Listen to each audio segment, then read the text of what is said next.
move right into the Interfaith Awakening session, which is talking with interfaith leaders and faith-based leaders on what we can do to fight air pollution in India. So much has been said in the inaugural session. We are running late and we'll just move right into the panel and really address that. As our panelists in the first panel have mentioned, that COVID-19 has really put into perspective the great impact that we have on our environment and our natural resources. And we've seen that, you know, as Pujya Swamiji Maharaj was sharing in the inaugural session, that when we are locked down, and when we go inside, Mother Earth is finally able to breathe. And so when we talk about air pollution and we talk about 2 million people every year who are affected by air pollution, and air pollution being the 5th largest killer in India, what we would love to hear in this panel is really how interfaith leaders in a country like India, where about over 90% of the people subscribe to a faith tradition, to their faith leaders, what would our faith leaders and faith-based organizations like to say to the people listening to this panel of what they can do to be part of the solution? And to have our panel, because we are running late and some of our distinguished speakers have to leave also, we would like to have Pujya Sadhvi actually speak first, then we'll have revered Pujya Sadhvi ji ke baad, we'll have our respected Brahma Kumari Sister Shivani ji speak, and then we will have Salman Chishty ji and Dr. M.D. Thomas. So that will be the session. And we request Pujya Sadhvi Bhagawati Saraswatiji, who is the Secretary General of the Global Interfaith WASH Alliance. She is originally from Los Angeles, but is now joining us from Parmat Niketan, from the Global Interfaith WASH Alliance, where she is the Secretary General. She is also the President of the Divine Shakti Foundation and the Director of the world-famous International Yoga Festival. She is a renowned speaker and a eminent spiritual leader who guides numerous service initiatives around water and sanitation and hygiene, and has been here in India for the last 25 years in service of humanity. And we'd love to hear from Sadhvi ji to begin this panel of what faith leaders and their message and her message to the people who are listening to this webinar today, of what they can be, what they can do to be part of the solution, and what they can do to fight air pollution. Pujya Sadhvi ji. So I've just got notice that Sadhvi ji is not able to join immediately. So I will request our Haji, Haji Syed Salman Chishty ji, if he can begin the panel. He is the 26th generation of the Gaddi Nashin.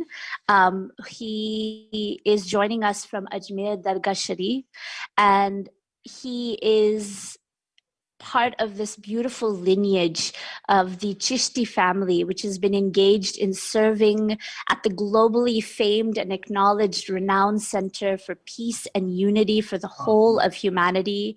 He has a bachelor's in economic and commerce in economy and commerce from Wilson College, University of Mumbai, and he's an extremely passionate about the world's Sufi spiritual traditions. And he works on a variety of different aspects and bringing his wisdom and his inspiration to a number of different initiatives. And we're so glad to have him join us on this panel to speak about what faith leaders and what all of us can do to fight air pollution.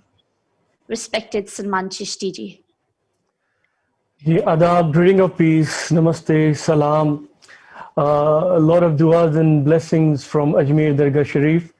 We are honored as always to be part of those causes which really has been bestowed upon us as a sacred duty, not just as a cause to come together and address a contemporary issue, but from centuries beyond. This is a sacred duty that has been passed on to us from generation to generation, as from Ajmer Dargah Sharif. It's been 800 years. The message of unconditional love based upon human service and service towards the creation.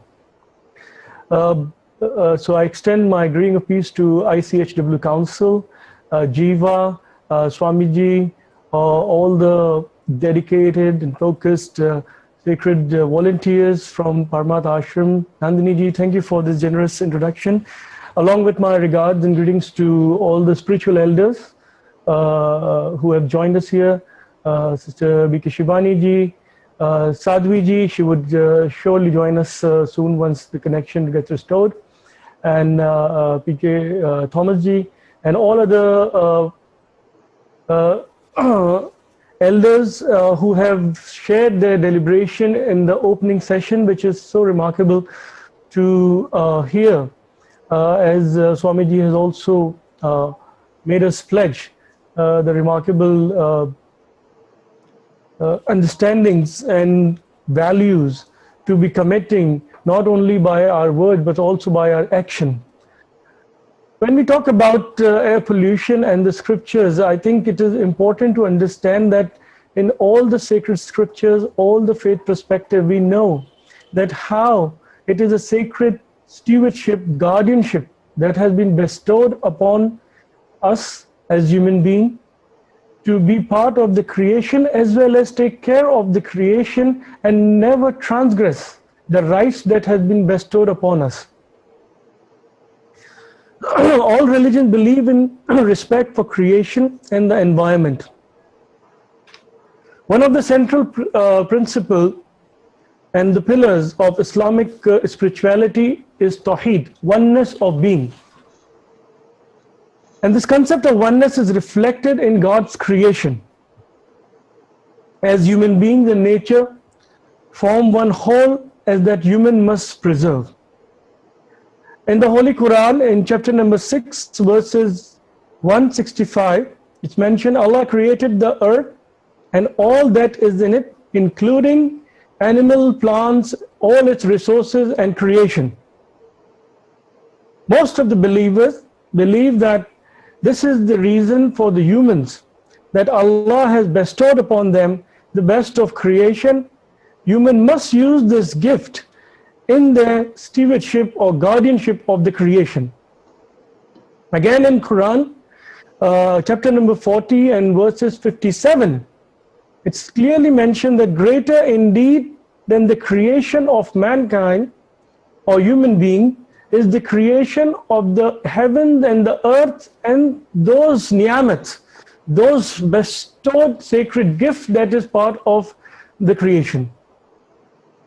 It is important to also understand that in 1986 in Assisi, the land of Saint Francis, some of the prominent Islamic spiritual leaders, the Sufi masters gathered, and they had a declaration towards ecology and preservation of planet Earth as a sacred duty upon all faithfuls and believers.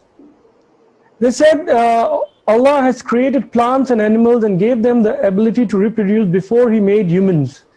Human beings must respect their roles in creation and the rights of other creatures. Islam, the word means both peace and submission. It is only when humans submit to the will and wish of Allah subhanahu wa ta'ala that they will find peace within themselves and with the rest of the creation. Human beings are free. Freedom is bestowed upon human beings, but this freedom includes recognizing and accepting what Allah has bestowed and given, including all the sacred gifts of creation. So as human beings can only achieve the unity with creation that reflects the oneness of being through uniformity and understanding of service when they work in harmony with nature and not against the natural order. And importance of having clean and healthy air to live and breathe in is an essential aspect of our own existence. As we see that today, just about a few days when I was looking at there's some news that came in from Delhi, and the high level of air pollution, it is almost on the extremes of the toxic level of the air pollution that has crept us of various reasons. You could say man-made reason, because of the waste that is being burned, because of the industrial zones that have come closer to the living quarters of our cities and states. And I think it is important to have some elder was speaking about making strict laws. Of course, there are environmental laws. There is environmental ministry in India. They have been repeatedly and from time and again, they have been upgrading these laws.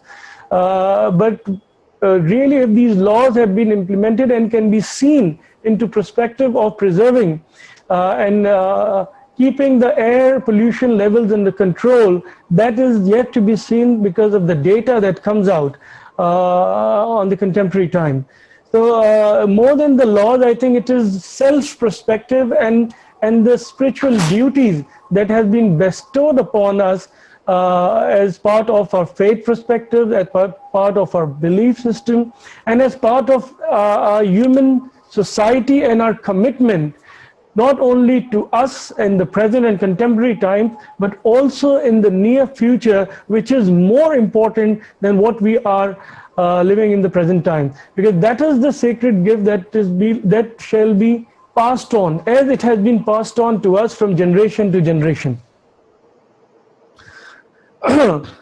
So the spiritual values also calls to save the integrity and to protect the diversity of all forms of life and the part of the creation.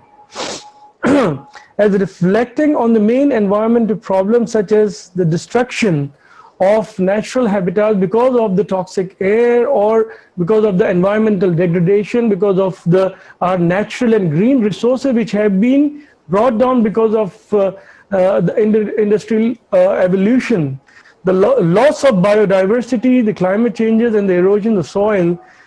We see that all is triggered by human ignorance. At even this air pollution that we are coming together at the Good Air Summit, or the various initiatives that have been taken in the past, it's all because of what we think that, okay, this could be of our immediate benefit, whether it is technological or industrial advancement or progress in the worldly sense. This could give us immediate and temporary comfort, what in the mind, but it is also part of the ignorance that we get indulged in, that what would be the future implications, and not really far off future, but immediate future.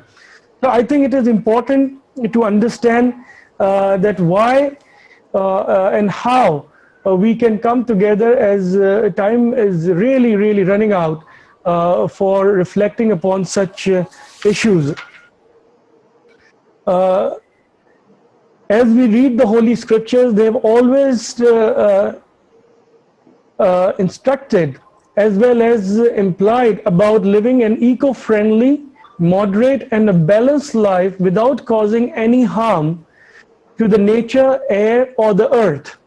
Thus the cure for air pollution does not exist only up to our reading of the Scriptures, but when we start taking real acknowledgement and cognizance of it. Many times when many of the faithful and the believers, they are reading the Scriptures every day, part of their spiritual practices. But are we really reflecting those sacred verses on the line into our practicality of our living life also? That is something we have to reflect on. And that's where the faith-based leaders like Swamiji's, Sister Shivani Sadhvi ji, and all the elders here who have gathered, that's where it's going to make impact. They're just reading and remembering the Scriptures and reciting them on the sacred occasion. But when it comes to the out in the open world, where it is really required to reflect and live according to that, is it completely in line, or it is going opposite to each other? That's when we can really make a difference.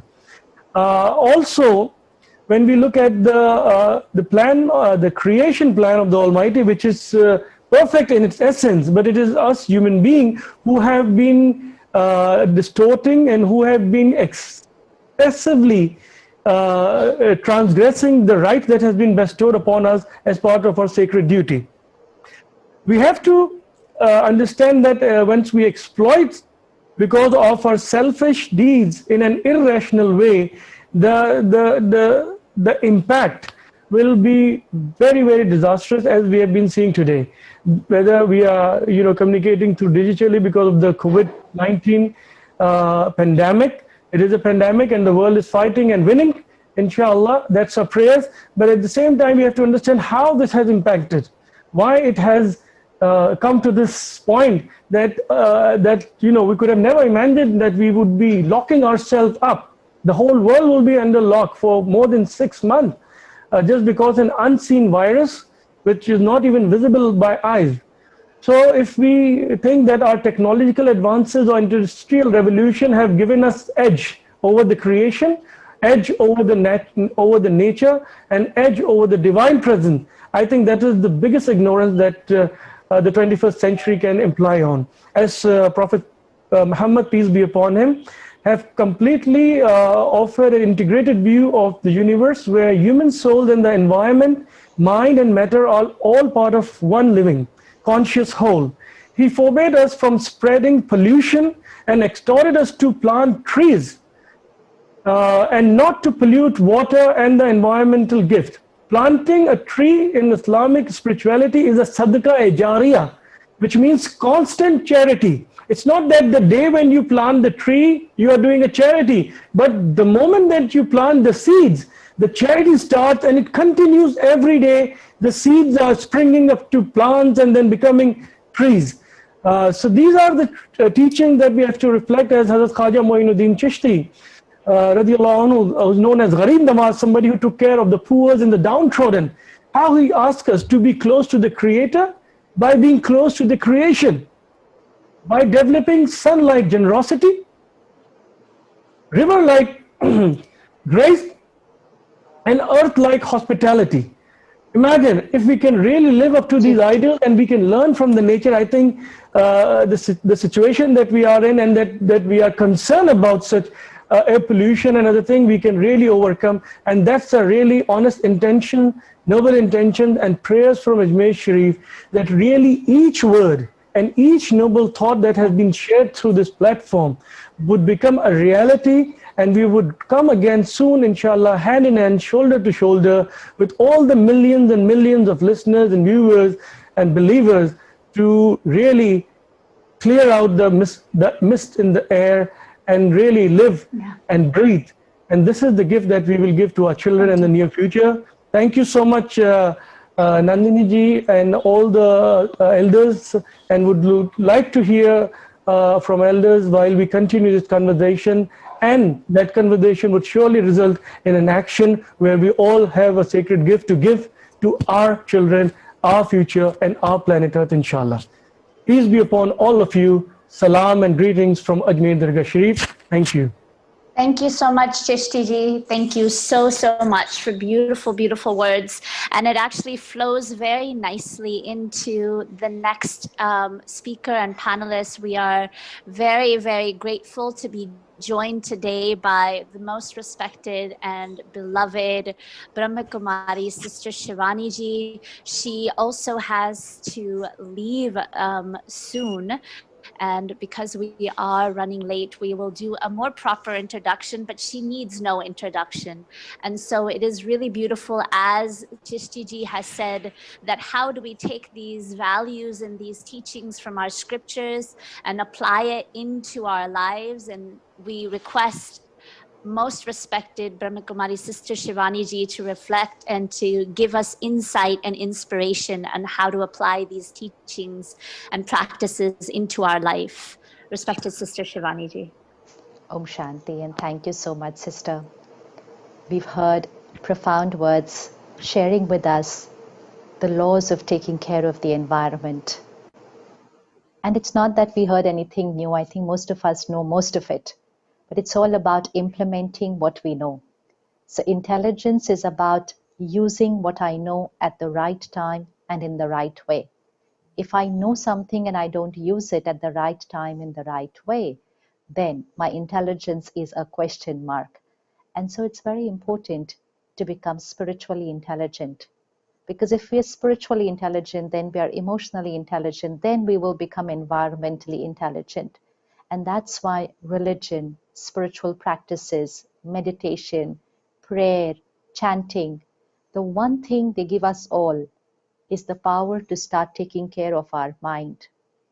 I believe if I do not prioritize taking care of my mind, I might not prioritize taking care of the environment, because I won't have the strength to even think of the environment because my mind is not in the right frame of mind.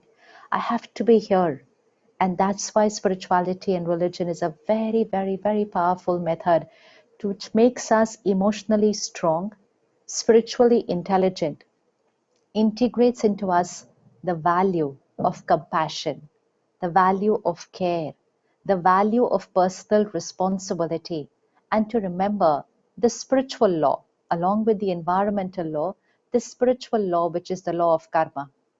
It's very important to remember the law of karma. We are creating a karmic account with nature. Like we create a karmic account with our body, we create a karmic account with people, we create a karmic account with nature. If I abuse my body shows me the return. If I'm not right with people, my relations show me the return. If I'm not right with nature, nature has its ways of showing it back to me. So let's start creating a very beautiful karmic account with nature, a karma where we radiate care and compassion. What is a beautiful, elevated, selfless karma? Where you think about the other before yourself. When you think about another person before yourself, then you are a selfless, compassionate soul. So let's start thinking about nature, the resources of nature, before thinking of all our desires. It's our never ending desires which are exploiting the environment, never ending. And it's an addiction. They will never end. They will never end. The more we try to satisfy our desires, they will never end. And every desire is only for one thing. I want happiness. I want love. I want respect. Just to feel happy and respected, we are buying everything that is there on the hoarding and on the billboard on the highway. Every 6 months, they will say, new version, happier face. And we say, okay, now I have to buy this so that I'm going to be happier. And the more and more and more we're consuming from the world, the more our resources are getting exploited.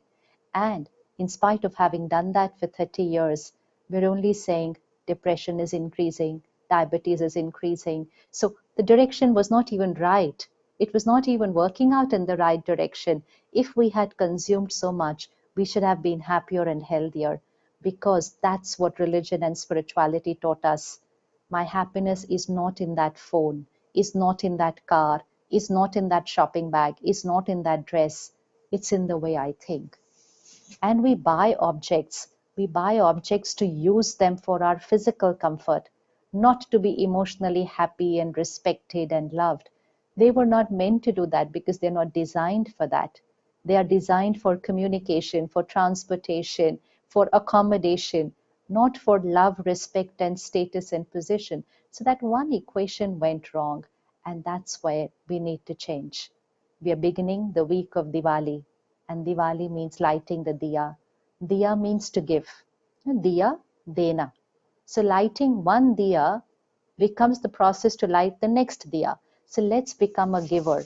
We've become opposite of giver. We say chahiye, chahiye, chahiye, chahiye, or chahiye, chahiye.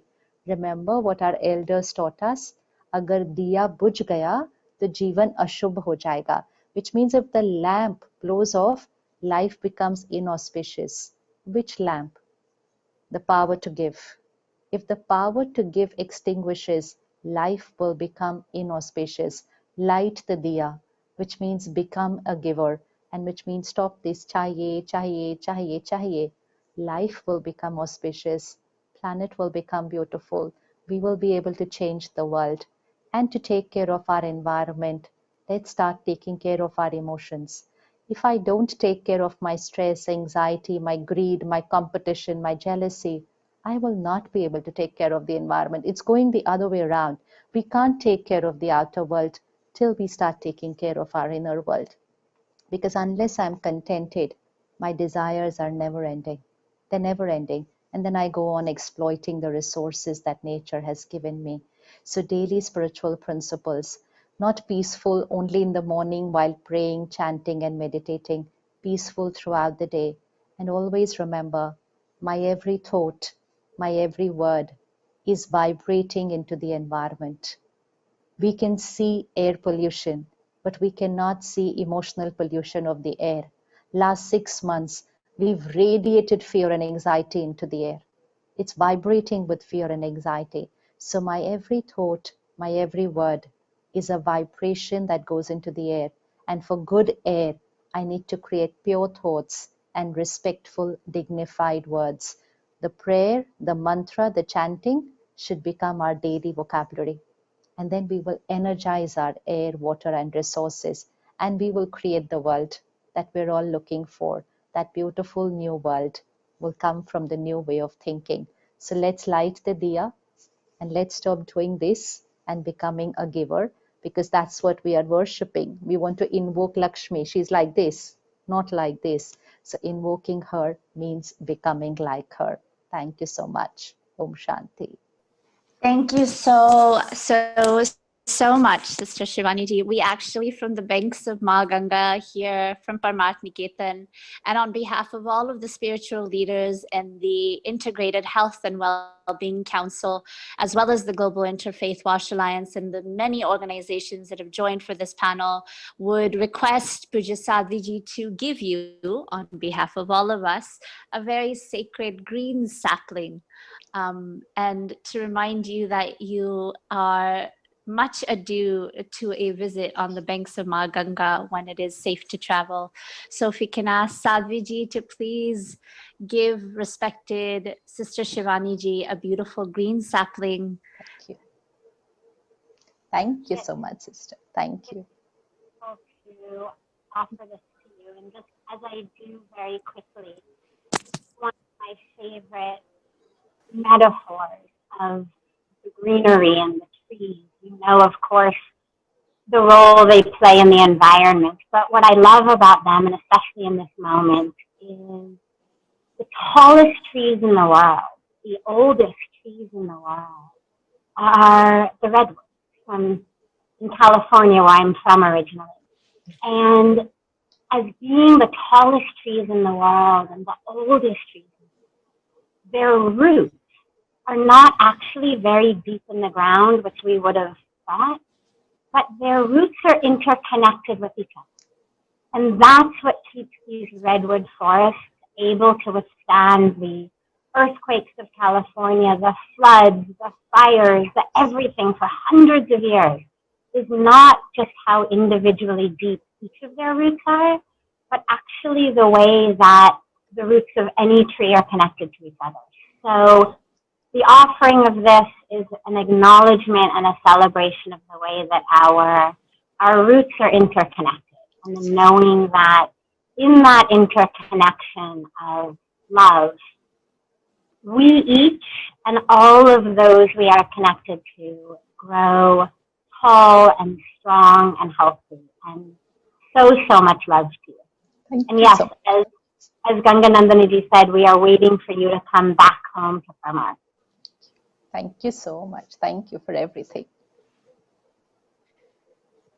And with that, I'd request Pujya Sadhvi ji, who we had introduced already at the beginning of the panel, the Secretary General of the Global Interfaith Wash Alliance and the President of the Divine Shakti Foundation, to shed light and to create this beautiful Ganga that we've been talking about, these words of wisdom from our spiritual leaders of bringing insight and inspiration on what we can do to be the change that we want to see in the world.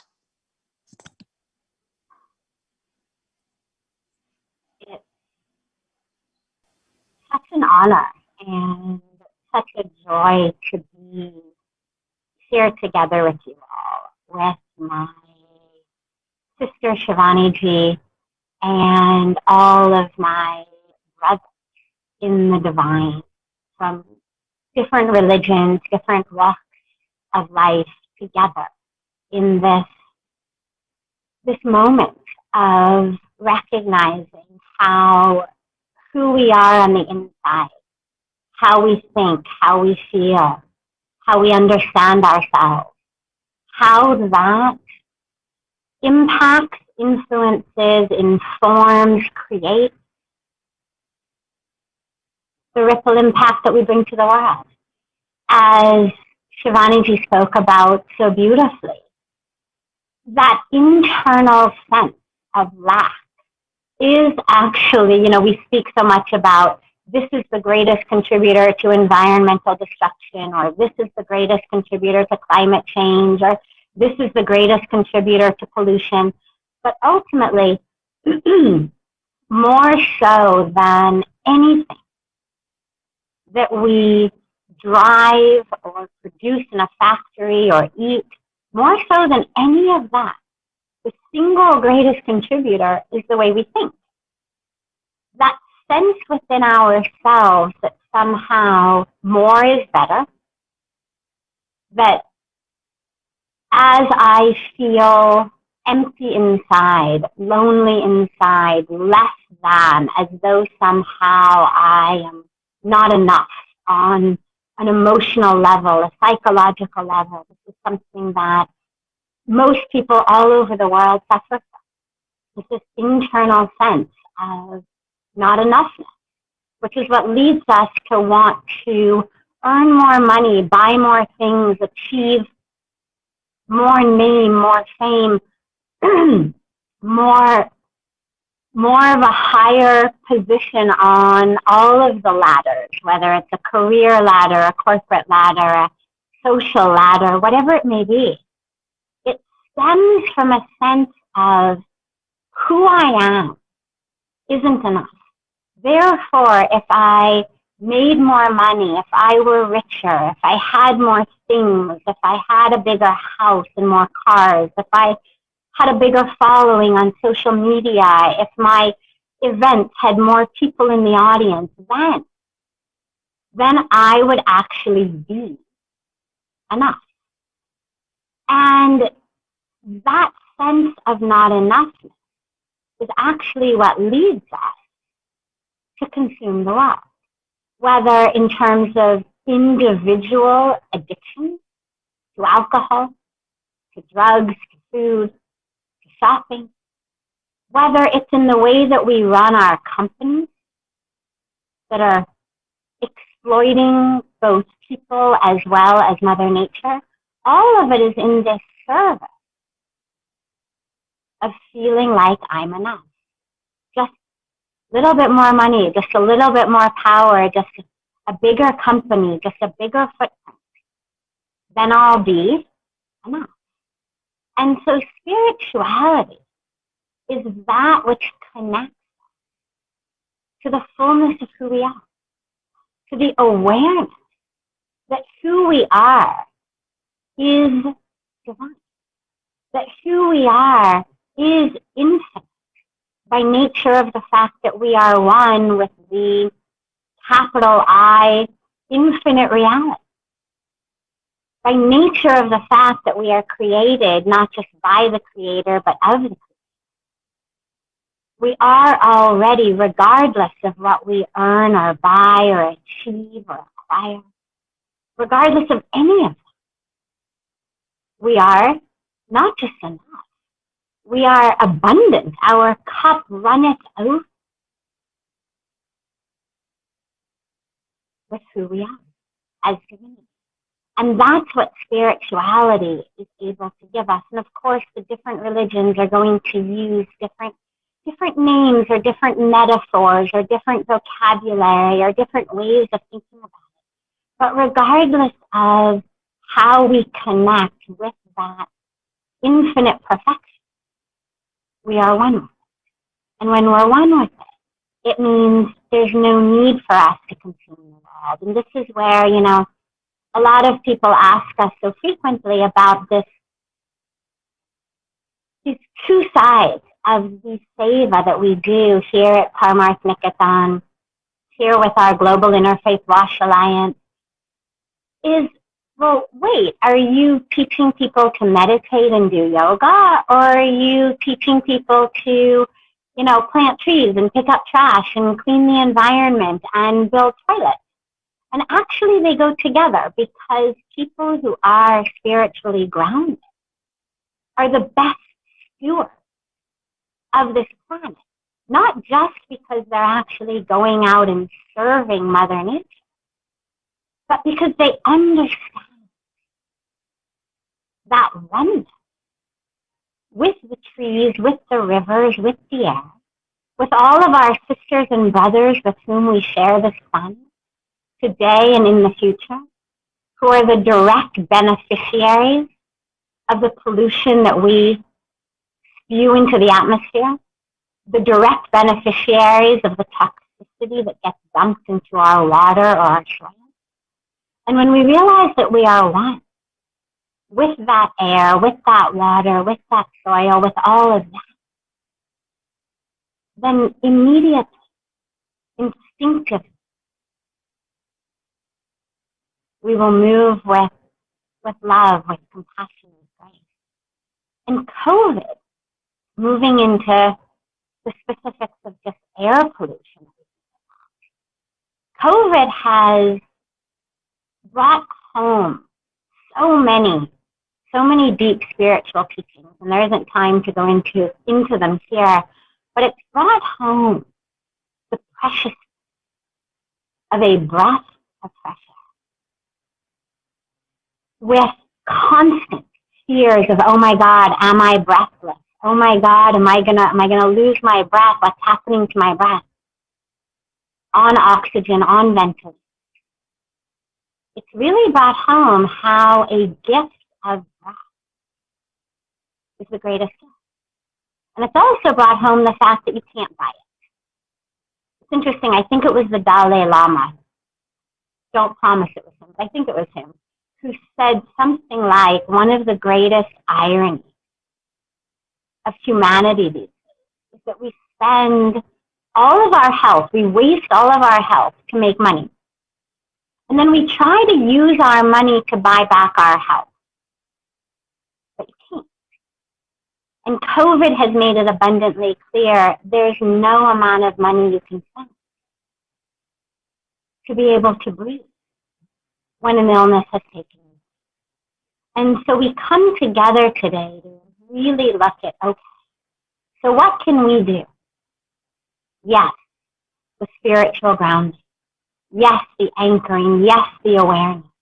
Yes, the treading lightly and compassionately and in oneness and unity with the world. And every minute and every moment, what can we do?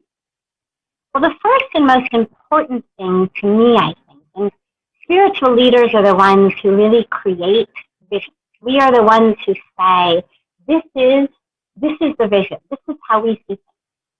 And for most of recent history, development has been synonymous with good things, with prosperity, with abundance. When we think about, going back to the Industrial Revolution and everything since, smokestacks were a sign of moving ahead, of development, of success, of prosperity, of abundance. I know so many people who are elderly today, but who speak back to their youth and just how they would look at smokestacks sort of in awe of like, wow, these things that are bringing development and prosperity. But it's time for us to realize that just because something at some point in history seemed like a great idea, we don't have to be stuck in a value from those days. There were days when DDT seemed like a great idea, days when asbestos seemed like a great idea, days when GMOs seemed like a great idea. And each of these things, when they first were invented with this hype of this great new solution. But with the hindsight, with the 2020 vision that hindsight gives us, we realize, oh wait, maybe not such a good idea. Slowly, countries start banning them. In the same way, we need to start looking at what is our vision of development. And can we have a vision of development that isn't a smokestack, that isn't a factory spewing its waste into the air? But in order to do that, we have to change our vision of success. Because as long as our personal and collective societal vision of success, more, better, better, better, cheaper, cheaper, cheaper, then these factories have no option. They have to keep producing. Cheaper, cheaper, cheaper means cutting corners, means dumping their waste in the air, in the soil, in the water. So as faith leaders, it's imperative that each of us individually, but all of us collectively, in our lives, in our teachings, in our preachings, in our community, really change the vision of success from having more to, as Pujya Swamiji says, being more. Do we really need so many things that run on fossil fuels? Are we not able to just stop for a little while? You know, COVID, again, was a beautiful example because in order to protect our health, to stay alive, we stopped. So we know we can do it. We know we can live without driving everywhere every day. We know we can live without the level of industry and production, travel, shopping, consumption that so many of us are used to. And that we're able to do it when our lives depend on it. Let us realize our lives still depend. Because when we were locked down, air pollution became great. I mean, the numbers were fantastic. Now, of course, we're in the holiday season. What does it mean? Pollute the air in the name of celebration. More smoke, more firecrackers. Can we herald in an era of celebration that doesn't require smoke, that isn't actually harming people's health, that isn't harming our planet? Can we herald in a vision of win-win, that it's not us or Mother, us or the air, us or those with asthma and respiratory illness, but it's all us. And that's a vision that the faith leaders need to do. You know, in the Jewish tradition, which is the tradition I was born in, we celebrate a Sabbath. There's a day of the week in which devout Orthodox Jews will not operate an electrical device. They won't drive in a car. It's a day of rest. And while I'm not saying, you know, we all should stop operating everything electric one day a week, I think the idea of a day in service of the earth, a day in which we slow down and give the earth the opportunity to feel. You know, so many of us fast one day a week, twice a week, once every fortnight to feel the body. Can we allow Mother Earth to have the equivalent of a fast? Can we shut things off, at least most of them, once a week? Can we walk if we need to go somewhere rather than drive? Can we try not to burn any fossil fuels, at least once a week? Let us have a day. We can call it whatever we want to call it, but a day that enables Mother Earth to heal. A day where we reconnect spiritually in that awareness of our oneness and recommit ourselves to truly treading lightly, compassionately with love and with that awareness of our oneness and of our together. Thank you so, so much to the beautiful organizers of this essential event, to our honorable minister, to Pujya Swamiji, to all of the renowned leaders and experts who have spoken already today and will continue to speak, to Ganga Nandini ji for moderating this so beautifully, to Salman Chishty ji, Father M.D. Thomas ji, for joining us together on this panel. It's such a beautiful honor and blessing to be here. Let us all now, joining hands and hearts, really model the change, be the change, and embrace.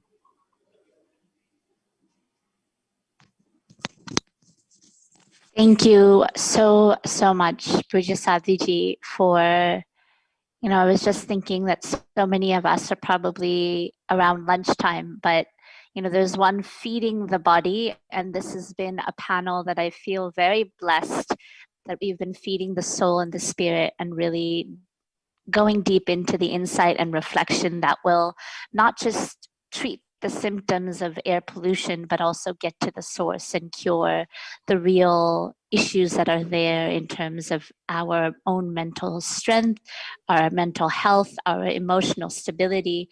And thank you so much for those words. With that, we'll request Father Dr. M.D. Thomas, who is the founder director of the Institute of Harmony and Peace Studies in New Delhi.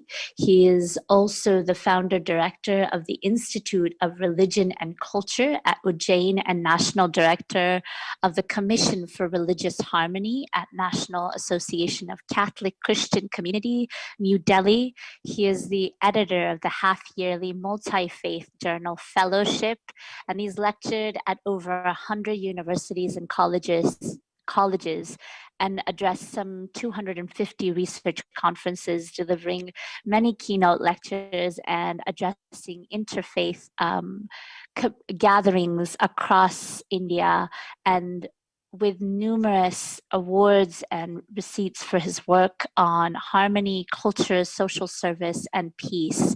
And we've been together with Father M.D. Thomas in Ujjain, I believe, and it's so beautiful to be here in this digital platform and to hear from him as the final speaker on this interfaith panel, Father Dr. M.D. Thomas. The moderator of the session, thank you for elaborately introducing me. The distinguished fellow speakers, dignitaries, and friends. It's my privilege being here at this Good Air Summit 2020. I'm happy of the great campaign, Good Air Podium, for fighting air pollution. And I have the pleasure of extending my sincere compliments to Integrated Health and Well-Being Council for organizing this mega summit towards awakening people towards having good air around us. We are going through difficult and trying times of the human history. We have been suffering from climate change and environmental pollution. And to add to that, now we have a respiratory virus, corona, around us, making almost the entire world almost upside down. The world in general, and India in particular, is feeling its terrible pinch in diverse ways. Well, the Creator has given us a beautiful creation. is that very same creation for us to have our being. And we humans, the rational beings, are supposed to take a good care of this creation and the environment. But unfortunately, we tend to become at times irrational, meddling with the creation and the environment. It may be that we are too intelligent for ourselves and foolish for the environment and the creation. Foolish for others, for the country and for the society. And we are paying a heavy price for that. We know too well that air is one of the most basic components of our life. We know also that without air, life is not possible. Without clean air, a healthy life is not possible too. All the same, we are in the habit of polluting the air regularly by throwing dirty, harmful and poisonous things into the open. We feel at ease spitting and doing away with our waste in the public space, anywhere and everywhere, maybe like animals. And we celebrate our festivals in such a manner that we leave our neighborhood, our roads, our marketplaces, and the parks filthy and stinking. And if this is how we behave with the creation and the environment, it's not surprising if air quality goes beyond the danger level. Is it not shocking for us to find polluted air the fifth biggest killer in India? Delhi, the capital city of the country, has become the capital of foul air. And it has become a health emergency area. And the situation seems to get worse day by day. It's high time we realized that many of our habits are not sustainable at all. And much of our behavior does not suit human beings too. It is a simple logic. If we pollute the air will pollute us and make us sick and even brutally kill us. Therefore, we have to handle the air with care. But it doesn't seem that this good sense is coming to us very easily. Just like common sense is not common. We Indians are never tired of boasting that we are a religious country. And it is true that almost all the major and minor traditions of the religions are here in India. And all religions put together, we have a high volume of beliefs. And the time we spend for pious instructions, devotions, and observations is beyond measure. But unfortunately, much of it doesn't seem to make enough good result for life. It also appears that religion in India is more part of the problem than of the solution. To say the least, religion and religions in India have not succeeded to keep the air and the environment clean enough so that we can inhabit with good health. I think the way we have understood religion and the way we engage with the religion has to be revised. Religion is not a passport to go to heaven. Religion has to produce good faith, a faith that makes us good human beings, a faith that motivates us to behave in a responsible and ethical manner, a faith that would give us good values in life, a faith that is realistic, a faith that keeps the life going, a faith that will contribute to good air and well-being all around.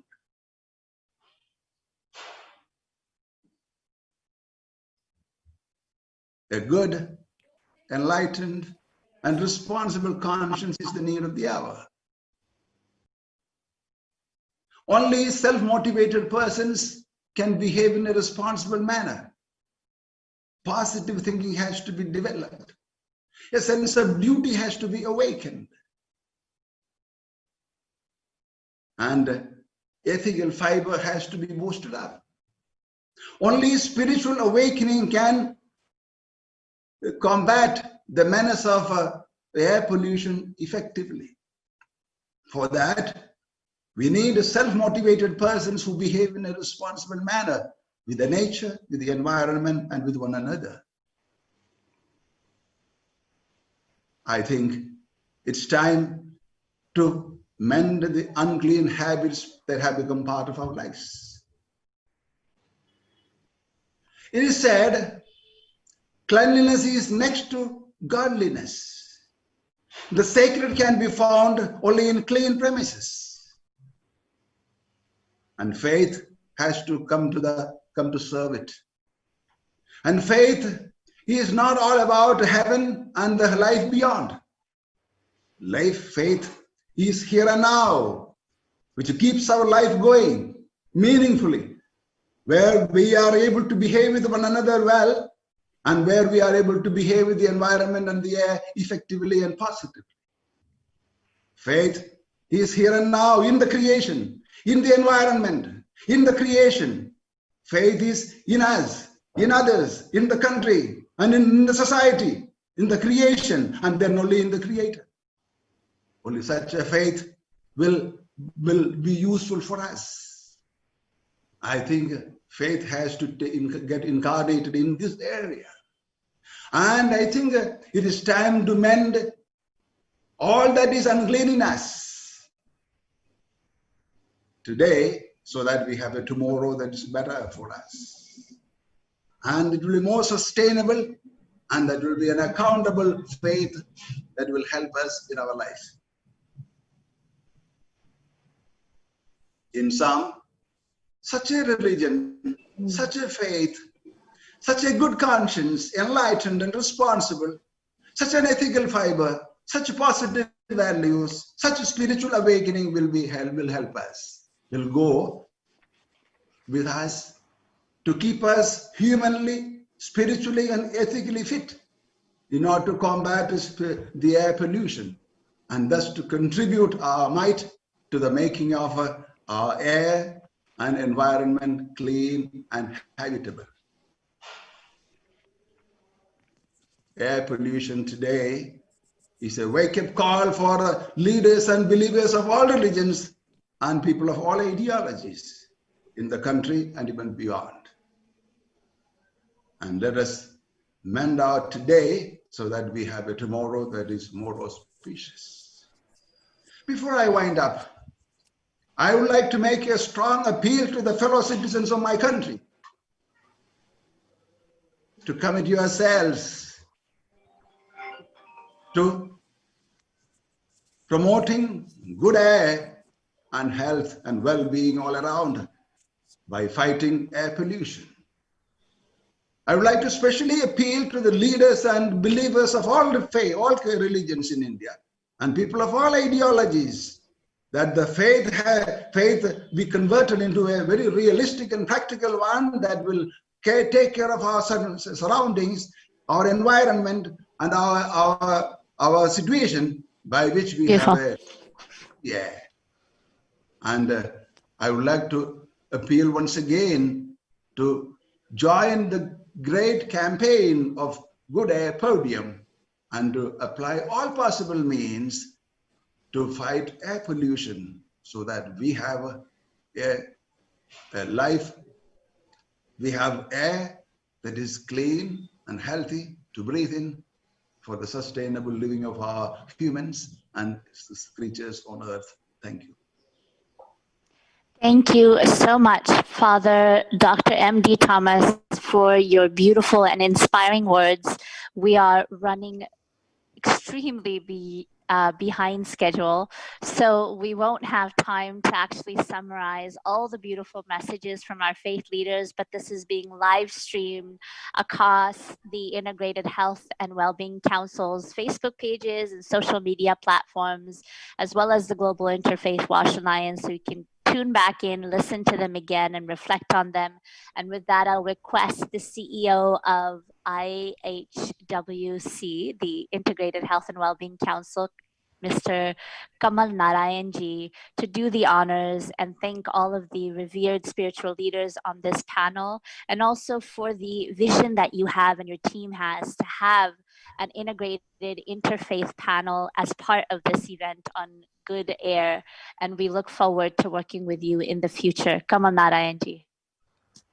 Thank you so much, Ganga Nandini ji, for moderating this wonderful session. And then most importantly, I'm very, very thankful to all these spiritual leaders who spared their time and gave their voice, to this important cause of restoring a breathable air, of one of the or the most essential, fundamental requirement of life on this planet.